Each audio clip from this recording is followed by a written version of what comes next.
Hello everyone. இன்னைக்கு நம்ம 10th ஜியாகிரஃபியில் first யூனிட்ல இருக்கிற செகண்ட் கியர் ரீசன் பற்றி பார்க்க போகிறோம். நார்த் இந்தியன் ரிவர்ஸாஸ் பெரிய இந்தியன் ரிவர்ஸ். ஸோ இப்போ நார்த் இந்தியன் ரிவர்ஸ் வந்து ஏன் பெரிய ரிவர் ஃபர்ஸ்ட் நம்ம பார்த்துருவோம். ஃபர்ஸ்ட் நார்த் இந்தியன் ரிவர்ஸ் வந்து எங்கே ஆரிஜின் ஆகுதுன்னு பார்ப்போம். நார்த் இந்தியன் ரிவர்ஸ் வந்து நார்த்தில் இருக்கிற ஹிமாலயாஸில் ஆரிஜின் ஆகுது. Origin at Himalaya. ஹிமாலயாஸில் தான் most of the north rivers வந்து ஆரிஜின் ஆகுது. ஸோ இப்போ இந்த ஹிமாலயாஸில் என்னென்ன இருக்கும்? ஜென்ரலாக ஹிமாலயாஸில் வந்து ஸ்னோஃபால் இருக்குமா? ஸ்னோஃபால் ஒன்று இருக்கும். அதே மாதிரி இந்த ஸ்னோஃபால் வந்து ஒரே இடத்துல போகிறதுனால கிளேசியர்ஸ் உருவாகுது. So glaciers.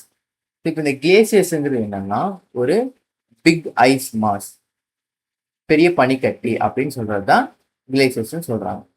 ஸோ இப்போ சம்மர் சீசன்ல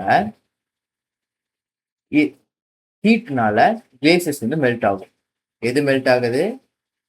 கிளேசியர்ஸ். இது வந்து என்ன? மெல்ட் ஆகும்.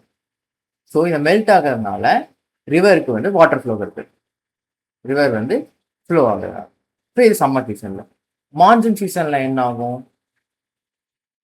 மான்சூன்ல வந்து ஆல்ரெடி நார்த் இந்தியாவில் வந்து ஹெவி ரெயின்ஃபால் கொடுப்போம். ஸோ அப்போவும் என்ன ஆகும்? ரிவர் வந்து ஃப்ளோ ஆகும். ஸோ இயர் ஃபுல்லாமே இந்த ரிவர்ஸ் வந்து ஃப்ளோ ஆகிறதுனால தான் இதுக்கு வந்து பெரிய ரிவர்னு சொல்கிறாங்க. ஸோ இப்போ நார்த் இந்தியன் ரிவர்ஸ் வந்து ஏன் பெரியன்னு சொல்கிறாங்கன்னா, ஃபர்ஸ்ட் இது வந்து எங்கே ஆரிஜின் ஆகுது? ஹிமாலயாஸில் ஆரிஜின் ஆகுது. ஹிமாலயாஸில் வந்து ஸ்னோஃபாலும் கிளேசியர்ஸும் இருக்கும். சம்மரில் வந்து கிளேசியர்ஸ் மெல்ட் ஆகிறதுனால ரிவர் வந்து ஃப்ளோ ஆகுது. அதே மாதிரி மான்சூன் டைமில் ஹெவி ரெயின்னால ரிவர் ஃப்ளோ ஆகுது. ஸோ இயர் ஃபுல்லாமே ரிவர்ஸ்ல வந்து வாட்டர் ஃப்ளோ ஆகிறதுனால இது வந்து பெரிய ரிவர்ஸ் சொல்றாங்க.